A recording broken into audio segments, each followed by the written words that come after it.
What makes something a person, which comes under unit number 2 under the article Personhood, which has been written by Michael Tooley. Michael Tooley is an American philosopher who is now working as a professor in the University of Colorado. Michael Tooley is best known for his contribution in metaphysics. So Michael Tooley has defined a person by giving 2 points. A person is an individual who have its own species, and the second point is a person is an individual who enjoy mental activities and awareness. A person is not a material body. This is very important to understand. So Michael Tooley have told that a person means mental function and personality. So now the question arises: what are the properties which are sufficient to make something or someone a person? So a list of properties were given which were being accepted universally for the definition of a person. So a person is someone who is possess conscious. Second, a person is someone who have preferences. Number third, a person is someone who have conscious desire. Fourth, a person is someone who can feel the pleasure and pain. Number fifth, a person is someone who have thought. Number six, a person is someone who can feel. Number seven, a person is someone who is self-conscious. Number eight, a person is someone who is capable of rational thought. Number nine, a person is someone who has sense of time. Number 10th, a person is someone who can resemble its own past action and mental state. Number 11, a person is someone who has non-monetary interest involving on unification of desire. Number 12th, a person is someone who is capable of rational deliberation.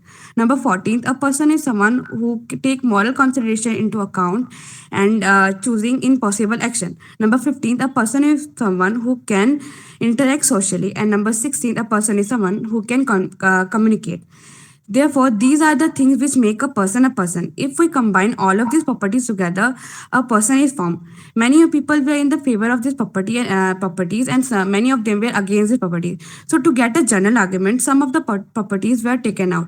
So, a general argument to this, which regard issue of what properties on their own make something a person are, that self consciousness is sufficient. Number two, that the capacity for the national thought is sufficient. Number third, that being a moral agent is sufficient. And number four, that being a subject of non-monetary interest is sufficient. Number fifth, that having a mental life including an adequate amount of continuity and connection via memory is sufficient. And number six, a simple consciousness is sufficient. You cannot become a person in a day. You need a large amount of time to develop your mental personality. One thing is very important, that is unification of the desire. If there is no unification over the desire, you will not able to create a personhood. Thank you.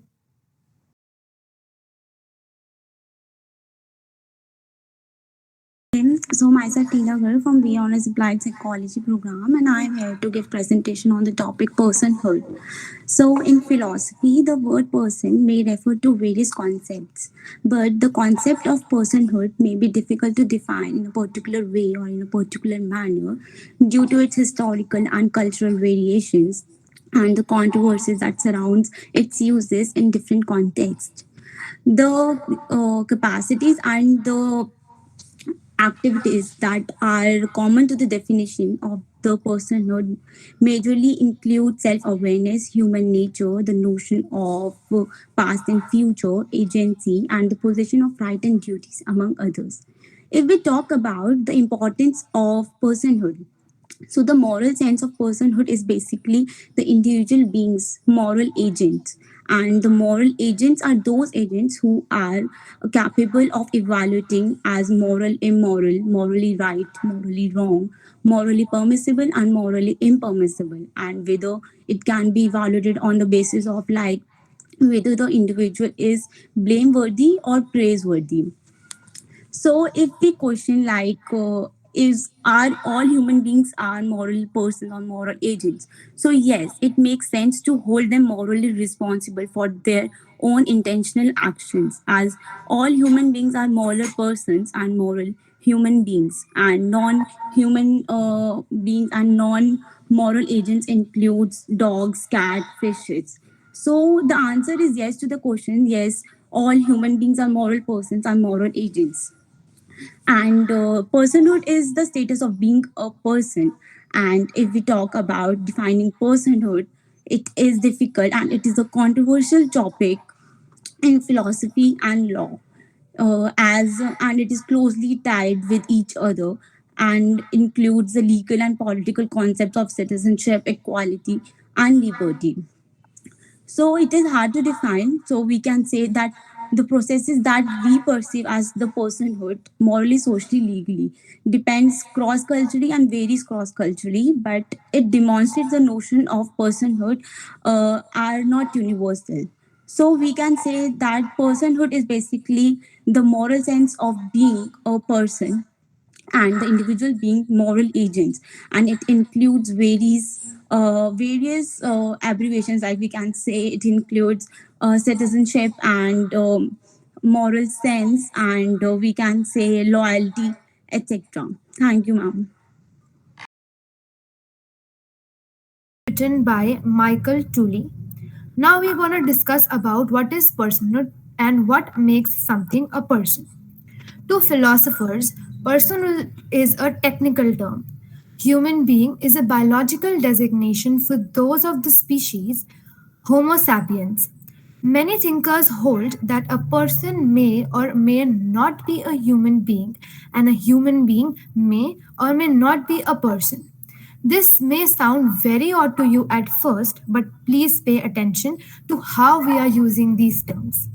For example, in the future, imagine that we learn of aliens living on another planet, and these aliens, though not human, behave much as we do, are highly intelligent and rational, use language, talk of moral responsibility, etc. We might grant they are persons. They aren't human persons because they aren't Homo sapiens. On the other hand, imagine an individual who loses a large amount of brain functioning. Kept alive through ventilators and artificial nutrition and hydration, this unfortunate human being must be considered no longer a person. Such examples are meant to show that we may not be using the concepts of human being and person to mean exactly the same thing. Person doesn't equal to humans. Human is a biological term. You are human if you have human DNA, but person is a moral term. For a philosopher, person are being. You are a part of a moral community and there is some moral considerations. Most individuals believe we owe other human persons obligations, such as the duty not to harm them, or that human persons possess certain natural moral rights, such as the right not to be murdered. The question arises as to whether these duties and rights stem from such human persons in virtue of their being persons or because they are humans. Many thinkers believe it is because they are persons, that is, a certain moral status depends on a metaphysical status of personhood. On the other hand, some thinkers instant believe that it is because human persons are human that they possess such rights and are owed such obligations. Complicating the question is the fact that we might believe non human animals to have some rights, be owed some obligations, and have some moral status as moral patients. Now, a commonly accepted principle of biomedical ethics is respect for autonomy. This is sometimes called respect for autonomy of persons or considered an aspect of respect for persons. One should consider the question of whether person here was chosen over human for a reason and whether it means the same as or different than human. Now, the question is that what must one possess to be the part of our moral community, to be deserving of our moral considerations? The contemporary American legal scholar named John Noonan gives us an option. He calls it the genetic criterion. This view says you are a person if you have human DNA, and you are not a person if you don't have. But most philosophers dismiss this view. Now, there are certain properties that we are going to discuss that make something a person, that makes someone a person. Some important views are first, that is, self consciousness is sufficient. Human beings are conscious not only of the world around them, but also of themselves, their activities, their bodies, and their mental lives. A self conscious subject is aware of themselves as themselves. It is manifest to them that they themselves are the object of awareness. Second is the capacity for rational thought is sufficient. Human are rational beings, as we all know, and their ability to think and act rationally is what makes moral agency possible. Rational thinking allows the mind to breathe some fresh air and keeps the logical reasoning of the brain unaffected. Third, that being a moral agent is sufficient because humans, are the ones that have been given the gift of intellect and reasoning. This is the thing that we have over many other species, so we should honor this properly and befittingly. Fourth, we are going to discuss that being a subject of non momentary interest is sufficient, but having a mental life that involves an adequate amount of continuity and connectedness by memory is sufficient. And sixth, that simple consciousness is sufficient. Consciousness is refers to your individual awareness of your unique thoughts, memories, feelings, sensations, and environments. Essentially, your consciousness is your awareness of yourself and the world around you. Over the last decades, a number of questions have been discussed in terms of that make use of the concept of person. Can an organism have a right to life without being a person? Are some animal persons so that we should treat them as deserving moral considerations? Now, there are a lot of issues raised regarding these views, and there are a lot of views that have been made regarding what makes something a person at some point of time. There were 17 properties like that. First possess consciousness, second has preferences, third has conscious desires, fourth has feelings, fifth can remember its own past actions and mental states. Now, we will cut these properties to six as I have discussed earlier. One of the major issues is whether the possession of certain general capacities, that is, the capacity for self consciousness or for rational thought, really makes something a person. This often held a person does not exist until there is a serious or actual conscious experiences that are psychologically connected in certain phase. Now, given that an organism will have a capacity for thought if it has a brain containing certain complex or neuronal connections, it is possible that the necessary neurological development might be completed at a certain time, a capacity for thought that had never been exercised in any way. That's a dream containing certain. So the issue is whether something becomes a person as soon as it requires a relevant capacity or only later when it first exercises the capacity. So, I would like to conclude my presentation by saying that given our growing awareness of non human animals' psychological capabilities, our current understanding of the idea of a person may provide a sufficient basis for determining that some non human animals are persons in some instances where one is dealing with animals whose psychological capabilities are much more limited. A satisfactory answer may very well require a more subtle understanding of precisely what properties do and do not suffice to make something a person. Thank you so much.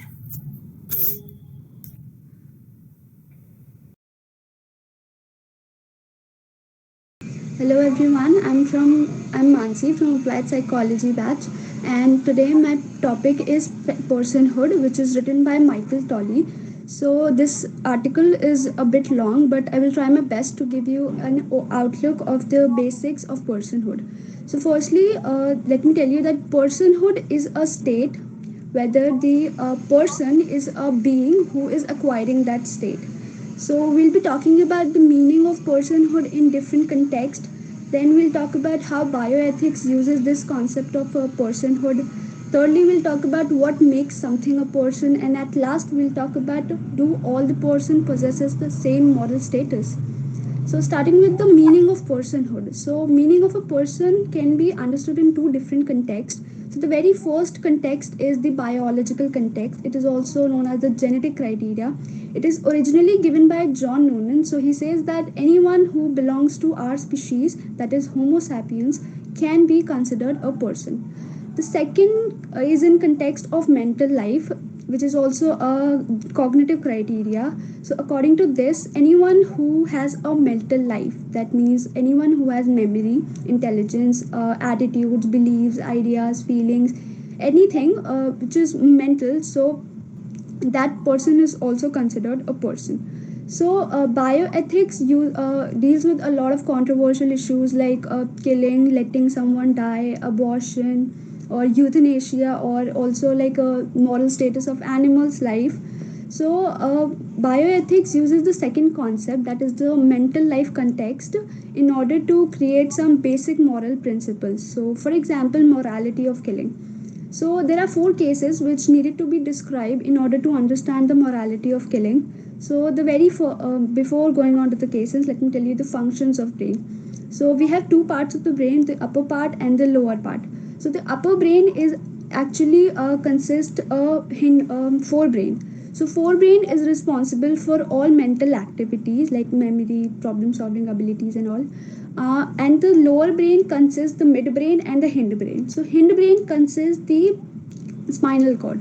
So the lower brain is responsible for all physiological activities like respiration and movement and all. So starting with the first case. So first case says that killing a person or a removal of someone's upper brain, both of the actions leads to a death of a person, and both of the actions are equally and morally wrong. So let's see how. So if you kill a person, that person will not be a living member of your species definitely. But if you remove someone's upper brain, that a being will be a living member of your species, but the person who he or she was before the removal of upper brain will not be anymore. Like for let's take the example of me. If someone's removed my upper brain, so I am Mansi because of my upper brain. That makes me unique. Uh, uh, if my upper brain is removed, I am just a human body. So if upper brain is removed, whatever unique or personality traits you have, that will be lost. So killing a person and removal of upper brain, both of the actions will lead to death of a person. Now coming on to the second case. Case says that the action of reprogramming, which means that someone's replacing someone's mental life with some other false mental life. So the action of reprogramming also leads to death of a person. So let's take the example of ma'am. We know that who is Monica Shivhare, right? So at least I recognize her as someone who believes in feminism, who is confident and who know what are the rights of women. So let's suppose you come in a class and you hear her saying that you are women, this is a patriarchal society, and you have to live like this. No. So if I reprogram her totally, I replaces her mental life with some other false mental life. So the Monica Shivhare will not be anymore. The person which is in front of you will be just a normal human body with some other false beliefs. Now the third case says that, suppose let's take a girl. I removed her upper brain. Okay. Now the other person comes and he or she knows that I have done this to this girl. She proceeds further to remove to destroy her lower brain. So most of the people felt that remove a destruction of someone's lower brain will immediately lead to the death of a person. So that is horrific, definitely. But looking from the ethical perspective, if you see that the first action, which is mine action, is actually the wrong one, because my the removal of upper brain or destructions of upper brain leads to the genuine death of a person. Now this was all about humans, but what about animals? Like, are they not persons?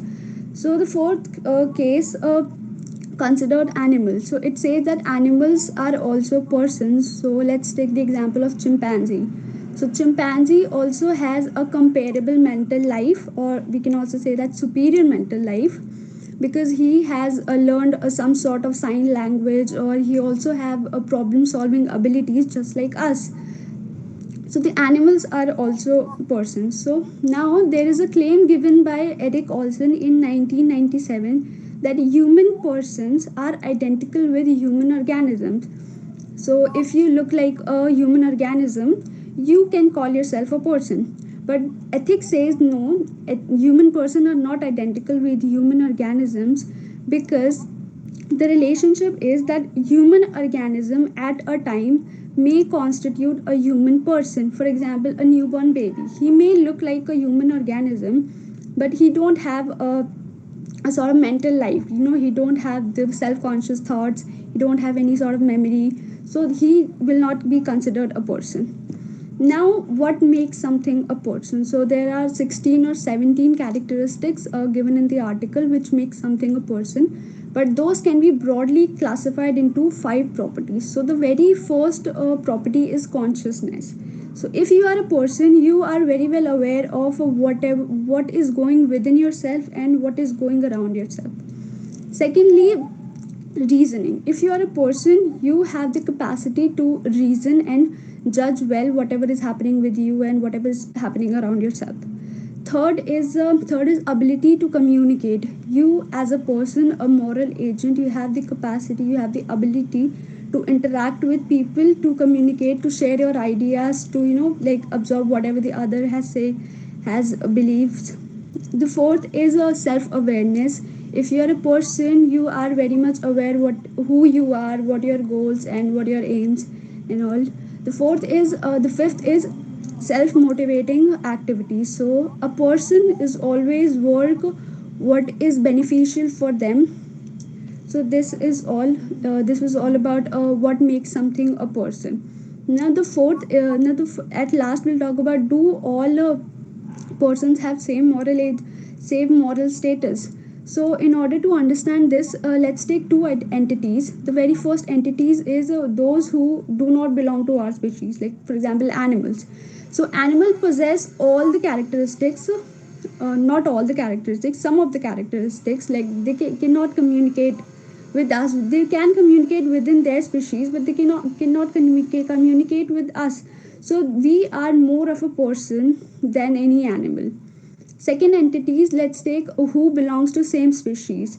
So let's take me, you, or any other student in the class, and other is a coma patient. The coma patient has all the properties except consciousness. So he is not aware of what is going around him. So anyone of you and me is more of a person than the coma patient. So at last, I would like to conclude by saying that personhood is not an all or nothing thing. Personhood is a matter of degree. Thank you so much. Okay, Mansi, very good. I really like it. And you were clear in your mind about the topic, personhood. आपको बहुत clear है, and content was also sufficient and orderly explained. सब कुछ अब ये है, and I really like the examples, क्योंकि आपने वो अपनी लाइफ से कनेक्ट किए, ठीक है, आपने हर एक चीज़ कनेक्ट की, and your body language is also very expressive, ठीक है, कि कभी कभी हम कुछ चीज़ें अपनी बातों से नहीं समझा पाते, बट हमारी बॉडी लैंग्वेज बहुत कुछ बता देती है. So I really like. Good. Thank you, ma'am.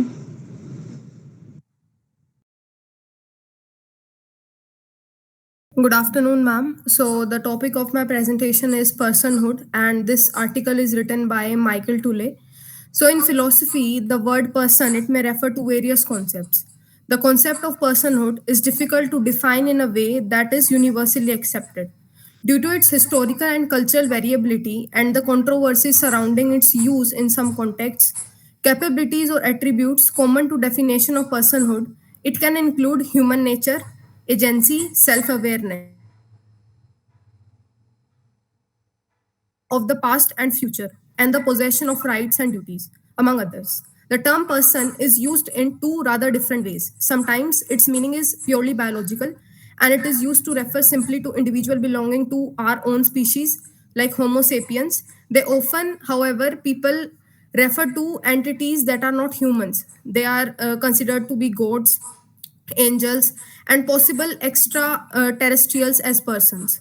Or they wonder whether certain animals, such as whales, dolphins, and primates, they may not be considered as person. The term person is then being used in a very different way, namely to refer not to individual belonging to a certain species, but instead to individuals who enjoy something comparable in relevant respects to the type of mental life that characterizes normal adult human beings. In the latter concept that has come to play a central role in ethics, and the reason is that a number of considerations they strongly support the idea that the concept of a person is crucial for the formulation of many basic moral principles, including one's certain concerned to the morality of killing. For the first of all, consider two different fates that might befall one. On the other hand, being killed, and on the other hand, one person whose upper brain is completely destroyed, while others' lower brain it remains intact. Since the upper brain, consisting of the cerebral hemisphere, contains the neurophysical basis not only of higher mental functions such as self consciousness, deliberation, thought, and memory, but also of consciousness of even the most rudimentary sort. The destruction of the upper brain means the destruction of the ability for any sort of mental life. But in addition, the upper brain also contains the basis of specific memories, beliefs, attitudes, personality traits that make one person unique from others. Consequently, the destruction of the upper brain involves the destruction of not only certain general capacities, but also of the states that underlie personal identity, provided that the lower brain stem is not damaged. However, there will be still be a living member of our species, since it is the lower brain that controls life processes, including respiration. In a case of killing, by contrast, no longer has a living member of our species. The two outcomes seem equally bad. Furthermore, if one considers someone's intentionally bringing about either outcome, each action seems as wrong as a second related consideration involves the idea of reprogramming.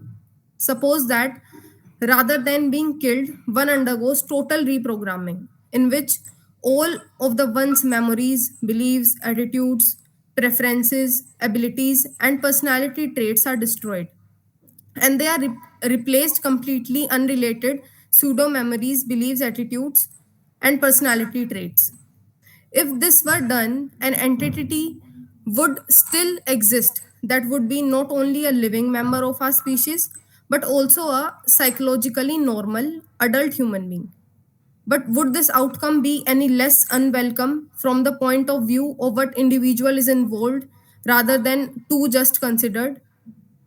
Or would be performing such an action be any less wrong than killing or completely destroying the upper brain of a normal adult human being? Most people, it seems, do not think so, on the grounds that though one is left in the reprogramming case and a living and a quite possibly normal adult human being, the individual who has once existed has been destroyed. So let us take the third consideration now. In third consideration, suppose that after one person destroys our upper brain, and a second person, knowing that this has been done to you, proceeds to destroy the lower brain also. Are you worse off as a result of the latter action? And has the person who performed that action done something that was morally on a par that what the first person did? In order to hold that, you would be worse off. It would seem that one would have hold that the destruction of all the someone's brain was morally worse than the destruction of just the upper brain. If, as many people feel, this consequence is not plausible, one is forced to conclude that although the action of the second person it involves killing a living member of our own species, while the action of second person does not. It is the first action and not the second one that is seriously wrong. So, in the above consideration, all we can turn upon the cases involving human beings. The fourth and the final line of the thought focuses instead upon animals belonging to other species. One may be developing this final point is by raising the question of the morality of killing in the case of some animals with which we are actually acquainted. Now, talking about the conclusion, personhood of a human being is a foundational concept for all that we are and for all that we do. Throughout the history, personhood has been a topic of human inquiry, a subject of philosophy, and a basis of political power. Each society finds in its accepted construct of personhood the font of its government and laws. Application of the construct of personhood find social expression in multitudes of daily decision affecting the lives and welfare of all individuals. Thank you, ma'am.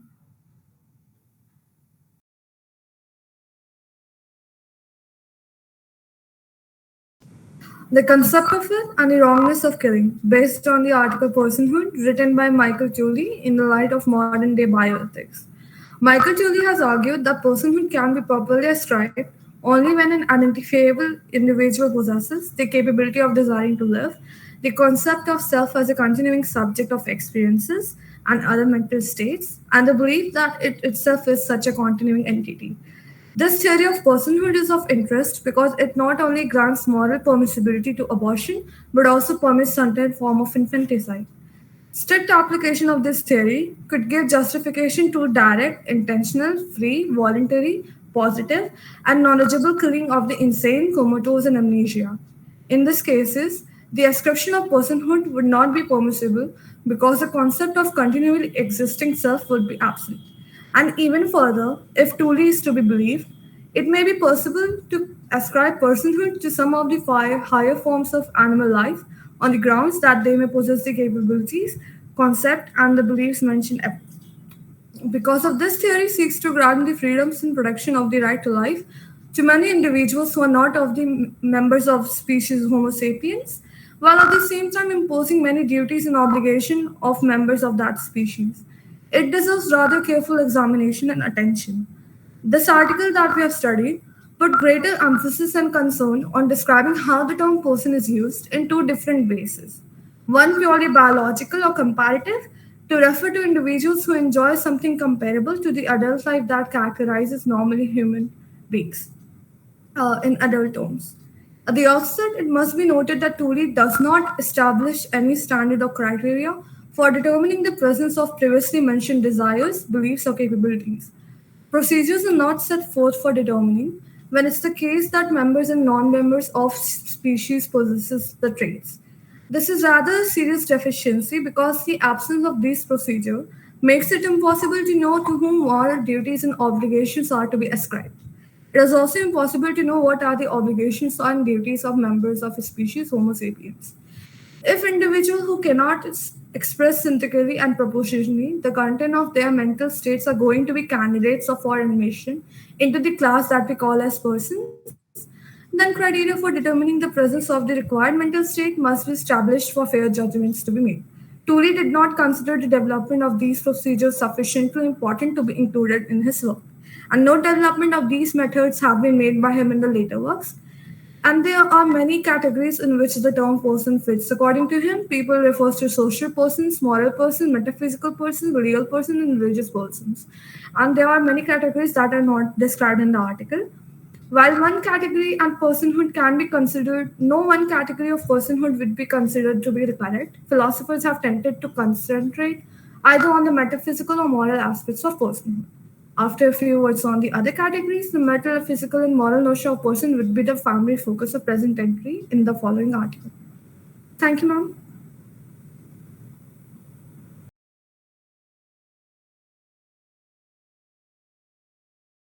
Good morning, ma'am. I am Nikita, and I am here to present a presentation on personhood. I bet you think you know a person when you see one. For example, I am a person, right?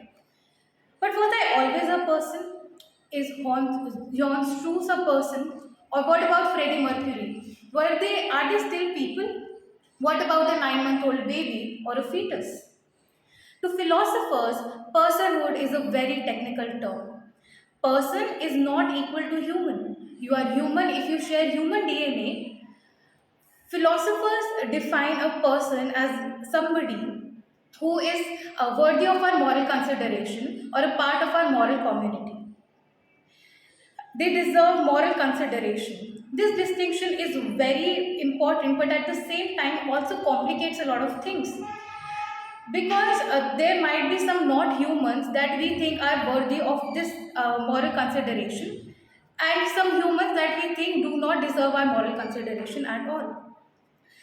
And the slipperiness of what constitutes of a person can create a lot of problems in understanding the meaning of a person. I would like to help you out with an example. Do you think Superman is a person? I mean, if you encountered Superman on another planet, this question wouldn't even cross your mind. The way that he talks and the way that he acts makes him a person. But he is not a human. He is a Kryptonian, right? Superman reacts to kryptonite and sunlight in ways we humans do not. So it would be incorrect if we say that Superman is a human, but if anybody would deny him personhood, everybody would disagree. We hate Lex Luthor because he hates Superman, but Lex Luthor is actually a human. But if we would like to compare the personhood of both Superman and Lex Luthor, everybody would say that Lex Luthor is fueled with hatred, prejudice, and lust for power, and that makes him a less person than Superman. Now, there are plenty of candidates for non human persons. It is possible to be human yet not a person. Others, people think that bodies which are in persistent vegetative state or have undergone severe brain abnormalities are not persons anymore. There are also arguments that states that if humans commit inhuman crimes like rape or murder,